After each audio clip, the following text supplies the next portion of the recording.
Bien, bonjour et bienvenue à notre réunion de midi en direct sur EBS. Nous sommes le lundi 31 janvier, déjà un mois de passé. 1 month has already gone by, I and would like to 2022 start time this goes by week very quickly. by presenting some important changes that we will have in our team as of tomorrow. Now, as you know, our colleague Vivian Lunella is now in Tallinn, heading the Commission's representation there. And likewise, Marta Wieczorek has joined the Recovery and Resilience Task Force. So in view of these departures, please note the following changes that will apply officially as of tomorrow. First of all, Ariana, who has been acting as coordinating spokesperson for the economic cluster, will continue now in that role permanently.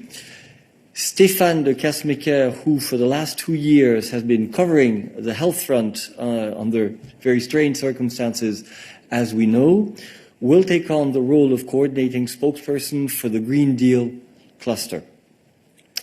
In terms of portfolio, Stéphane will continue covering health, and he will also take on the regional policy file. Adalbert will leave the Home Affairs portfolio to take care of environment. You have seen him on the podium already for some time covering this file since Vivian's departure. So he is becoming officially now the spokesperson for environment, maritime affairs, transport, which he is taking over from Stéphane, and the new European Bauhaus. Verlet, who has been assuring the economic and social affairs files during Marta's absence, has agreed to stay on with us, for which I thank her very much, and will therefore stay in that position. And to replace Adalbert as Home Affairs spokesperson, I'm glad to say that we have recruited a new talent to our team, a colleague from DG OWN, Anita. Anita, if you can come over to the podium to say hello and to present yourself. Thank you so much, Eric. Good afternoon. My name is Anita Hipa. I'm both Romanian and German national. And all I can say right now is that I'm very much looking forward to continuing the excellent cooperation I know you had with Adalbert. And I'm here available for any questions you might have. Very good. Thank you very much. Thank you, Anita. Glad to have you on the team, and good luck. Puis encore quelques changements au niveau de nos attachés de presse, qui sont, comme chacun d'entre vous le sait, la cheville ouvrière de notre service. Julia workhorses within our service. Now, Julia Astuti is one of our talented spokespeople. She's been working on competition. She's also joining the Recovery and Resilience Task Force, and she's going to be replaced by a new colleague, Nina Ferreira. She'll be replaced in the coming days. We also have Lynn Rietdorf, who's a spokesperson for climate action. She's going to be headed towards new horizons within the European Parliament soon, so she's going to be replaced by Anna Crespo, who currently deals with the energy portfolio. So that portfolio is going to be replaced as well. I really want to sincerely thank all those colleagues who are leaving us. I want to wish them the very best of luck for their futures. And of course, we will remain at your disposal with our teams, despite these changes that are taking place. And you'll be able to see all of those updates and changes reflected on the website as of tomorrow. Finally, one last housekeeping point. We would like to remind you that all accredited journalists need to submit their applications to renew their annual accreditation by 28 February. You received an invitation to do so at the beginning of December, and you can find all the details on our website. If you have any questions, please do not hesitate to reach out to our press accreditation team. That's it for our announcements today. We can now move on to your questions. Yes. Thank you. I have a question actually to Nabila, because I have been following the visit of Monsieur Borrell online to Africa, to Kenya, and then I haven't seen any other information about his visit planned to Mozambique, because it's a raising concern about situation in Cabo Delgado, the security situation there. So what can you tell us today, Nabila? Thank you, Anna, for your question. The HRVP and his delegation took a regular PCR test in Kenya before traveling to Mozambique, and unfortunately, one of the members tested positive. The team member concerned had done, like the whole delegation, a PCR test in Brussels before leaving for Kenya on the 26th of January, which was negative. So because of this, the HRVP, being in close contact with this team member, has decided to be cautious and cancel the visit to Mozambique and return to Brussels. Having said that, the High Representative spoke on the phone with the Ministers of National Defense of Mozambique, the Minister of Foreign Affairs and Cooperation, and the President of the Republic to express his regrets. The Deputy Secretary General for the Common Security and Defence Policy and Crisis Response of the European Union, Charles Fries, who is in Maputo, held a meeting this Sunday afternoon with the Minister of National Defence, both of whom addressed aspects linked to bilateral cooperation, in particular European Union support for training national forces to combat insecurity and insurgency in northern Mozambique. And of course, Secretary Fries, following the initial program of the visit of the High Representative, will visit the EUTM Mozambique training camp in Katambe this Sunday, or has visited actually. Well, are there any other questions on foreign relations, particularly Africa, for Nabila today? That is not the case. Any other... hold on. Camille, une question sur... Camille, a question? Pour Nabila. For Nabila. Bonjour, vous m'entendez? Good morning, oui, can you hear me? Yes, we can. Oui, désolé, ma caméra fonctionne pas. Apologies, my camera's not working. C'était plutôt sur EUTM Mali. A question on EUTM Mali. We've seen that the relations between des relations si compliquées entre les autorités maliennes et EUTM Mali, s'il y avait un changement dans la mission, si pour l'instant elle continuait comme d'habitude. Merci beaucoup. Normal with EUTM Mali. Thank you. Merci pour ta question. En ce qui Good afternoon, concerne Camille. Thank you for your question regarding Takuba. Et notamment la dernière évolution sur les troupes danoises qui ont dû quitter le Mali. Information on the Danish Ce que je peux dire, c'est que c'est un autre signal de la fuite en avant de la junte au Mali. Another sign of what's been done by the junta in Mali. They're trying to divide the European side, but that will not succeed. The legal basis is very clear, and the Danish deployed with full consent of Mali. The terrorist threat is still there. There's political instability, and so we clearly want to continue our joint fight against terrorism in the Sahel. As I say, this is a joint fight, and we will win it, and we'll win or lose together, as the High Representative says. Now, Takuba is an integral part of the efforts being made, even though strictly speaking it's not a CSDP mission. The EUTM mission works very closely with Takuba, and the success of that operation has been recognised many times in Europe and Africa. So any change in Takuba's and Barkhane's working conditions will inevitably have consequences on our CSDP mechanism. And we're currently, along with all our partners, looking at what should be done next. Just a brief clarification. The High Representative stressed serious concerns with Foreign Minister Diop. So it's not just the Danish case, rather we think that the European effort in Mali is being collectively called into question. That's all I can say at this point. Thank you. Merci. Y a-t-il d'autres questions? Thank you. Any other questions pour Nabila? For Nabila? Ça n'est pas le cas. Restons sur... That doesn't seem to be the case. Sorry, Joe. Joe. Well, that's what I was going to... Okay, very good. Right, so we move on to other foreign affairs questions. Joe. Thank you.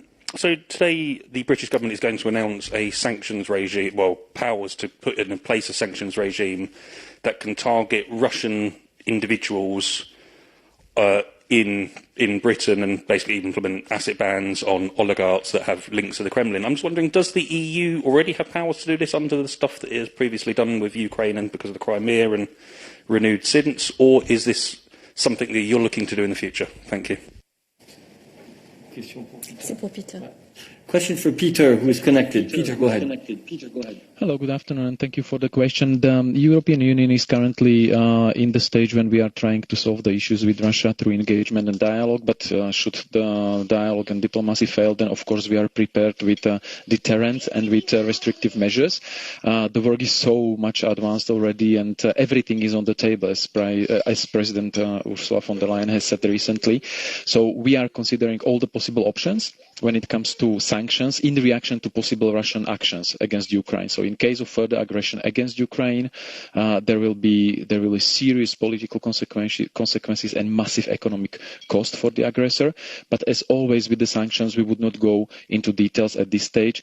Needless to say that the scope and the type of sanctions adopted by the European Union in case of any Russian action against Ukraine or against the EU would very much depend on the type and scope of actions by the Russian side. But currently, even though we are prepared with deterrence and the restrictive measures, we are really focusing on the diplomatic track, trying to make Russia to de-escalate and to engage in a serious dialogue about whatever grievances they might have. Joe, follow up.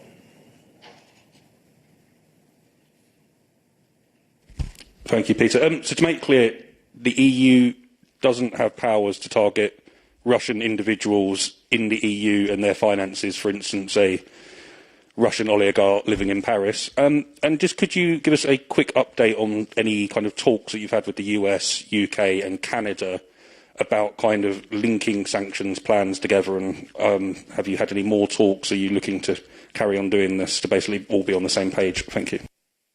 Peter. Thank you.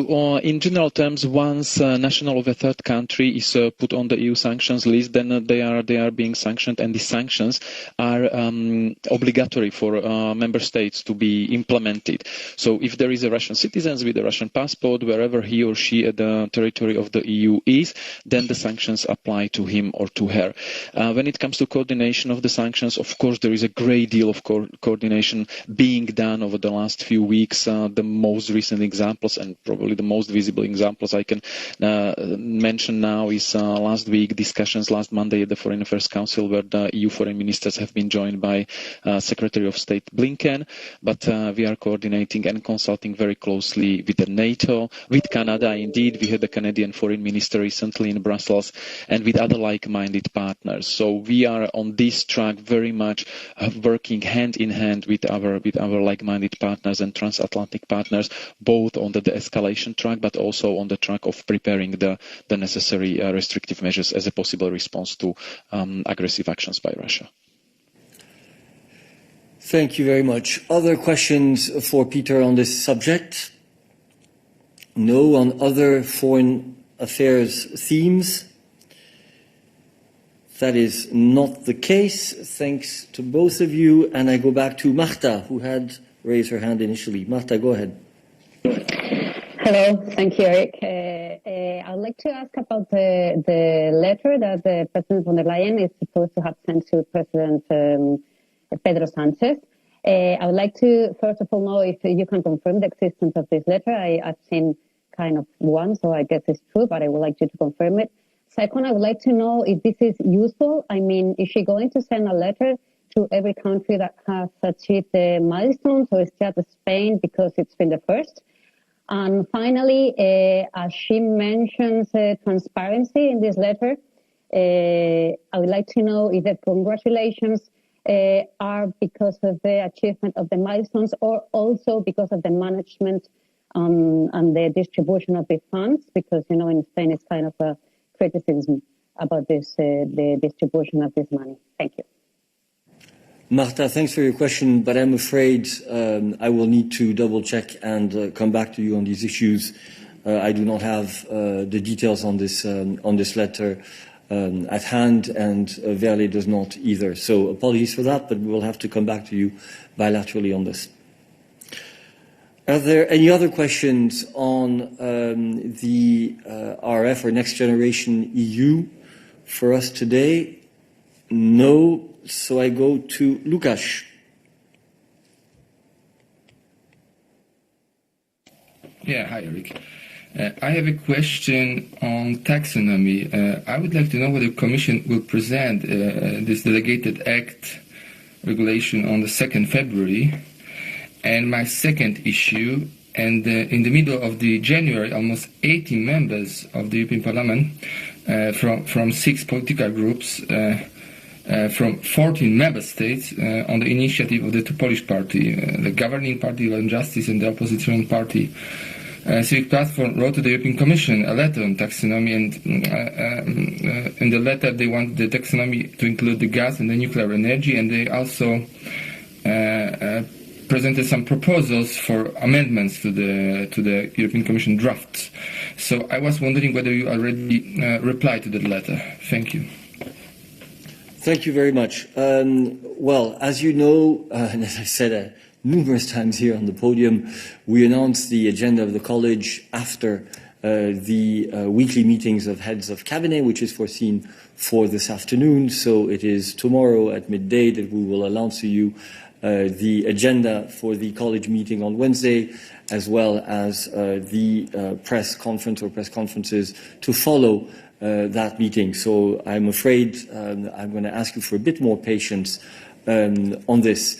I'm not aware of any specific response which would have been sent to the letter that you mentioned. As you know, the Commission has indeed received comments from various quarters on its taxonomy proposal, comments which it, of course, has looked at, and we will have to see what the Commission proposes on Wednesday when it comes to its taxonomy proposal. You will have certainly ample opportunity if this point is indeed on the College agenda, which I will, again, as I said, confirm tomorrow to ask questions then.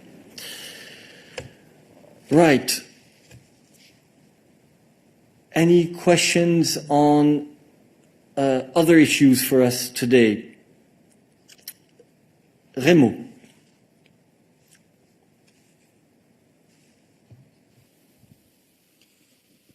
Merci, Eric. Thank you, Eric. I'd like to come back to the topic of the medical devices in the case of Switzerland. Last week, you said that the letter, the President's letter to the working group as part of the Conference of Health Ministers within the German Bundesländer, and that made reference to the fact that we needed to continue to recognize the certificates of Swiss medical devices. Now, this was a draft letter at the time, I seem to remember. Now, I have the letter before me. It's dated the 20th of January, and it's signed. And I can see here that it was indeed sent out to stakeholders. So I wonder whether you could give me an explanation on that and why you thought this was simply a draft letter when I can see it's been sent. Thank you very much. Well, I'm pleased to see that you did your research, that you found that letter. I will pass the floor to Stefan, who can answer your question.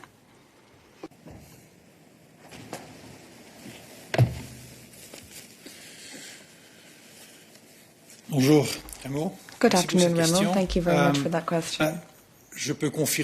I can confirm what I said on Friday. This wasn't a draft letter, it was indeed a letter.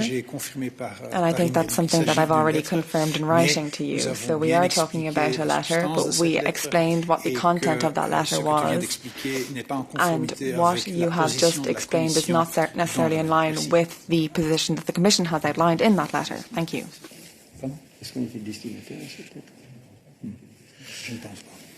D'accord.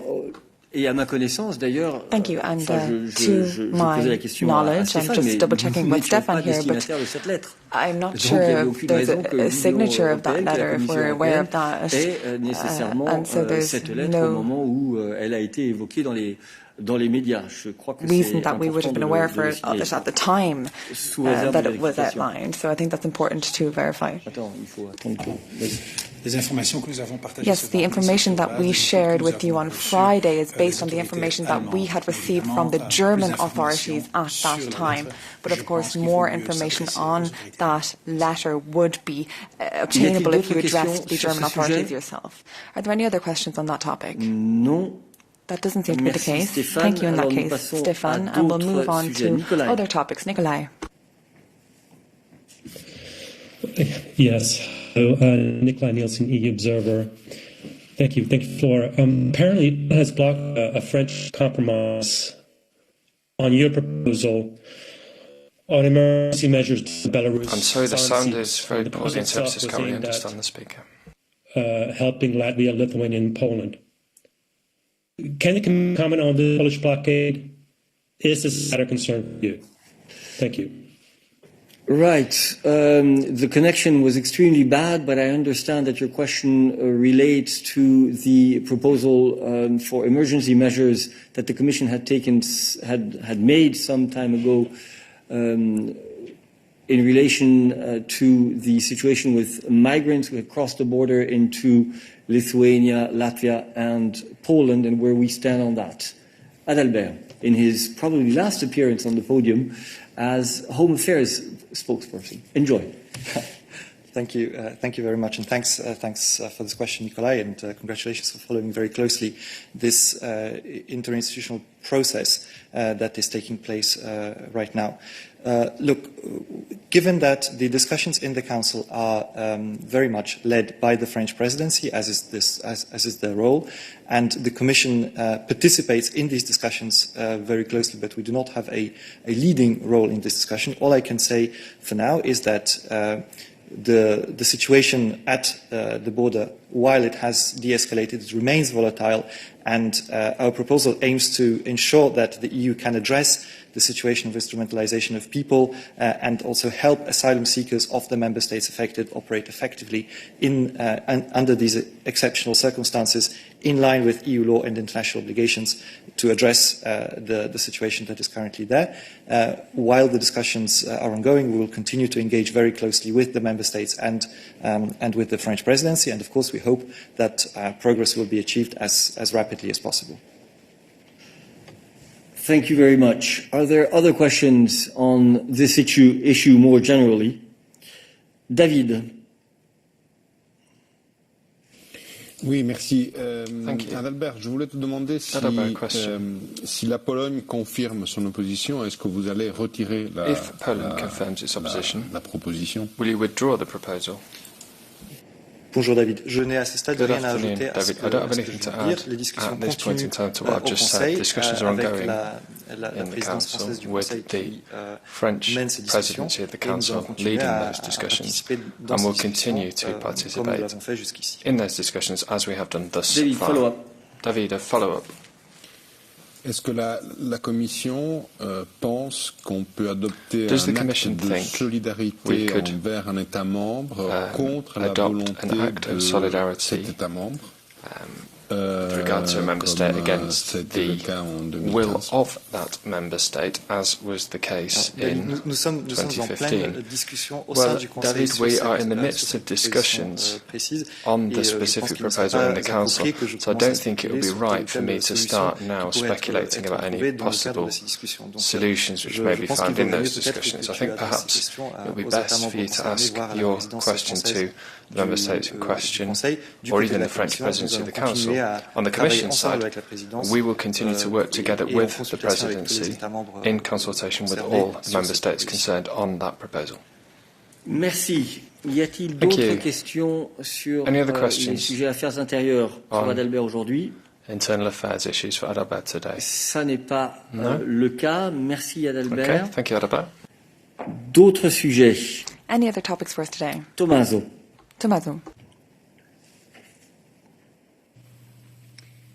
Yes, good morning. Thank you for the floor. Kronos. It's a question on Brexit, if I may, because I've read that the Prime Minister Boris Johnson is going to announce today a law, which is the Brexit Freedom Bill, which is supposed to get rid of all EU regulations which apparently impede the free development of the UK economy. I wonder if you have any comment about this or not. Thank you. No comment on our side. I mean, you know exactly what the situation is when it comes to the agreements that we have with the UK. The rest is a matter of UK internal legislation. Joe. Thank you, Eric. Here's a Brexit question, Dan. We've seen Meryl Sefcovic and Liz Truss have shared a phone call today. Liz Truss has kind of shared her hot takes. I was wondering if we could have a commission-sided readout from the call this morning, please. And if you could just give us a breakdown of kind of how technical talks are due to continue up until, I believe, Meryl Sefcovic is travelling to the UK on Thursday to meet Liz Truss. If you can give us some more details of how you think the week's going to play out. Thank you. Yeah. Done.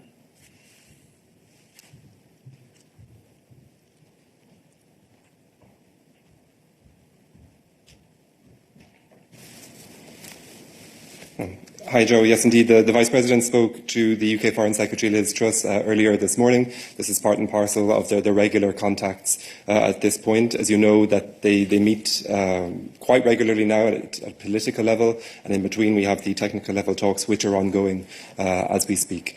The Vice President, as you said yourself, will travel to the UK on Thursday, so stay tuned for that and for anything that we might say afterwards. In the meantime, I would just repeat what the Vice President said last week after his meeting with Liz Truss, and also after the General Affairs Council, in that the EU remains steadfast in our efforts to facilitate the implementation of the protocol on Ireland and Northern Ireland, which is a joint agreement as part of the withdrawal agreement with the UK, and that both sides should stay laser focused on trying to find practical solutions to the practical challenges that have been raised by stakeholders in Northern Ireland.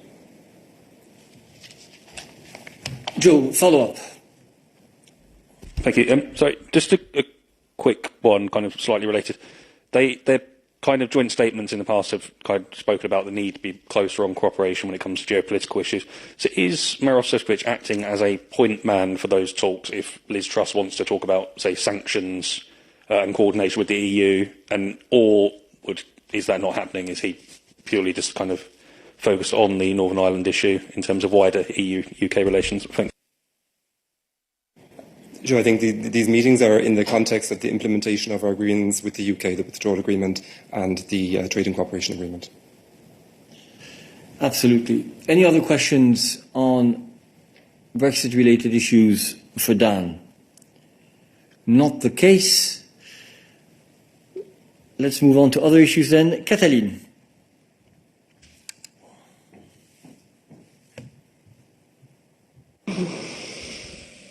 Yes, thank you very much, Eric. This is a question about the rule of law conditionality mechanism.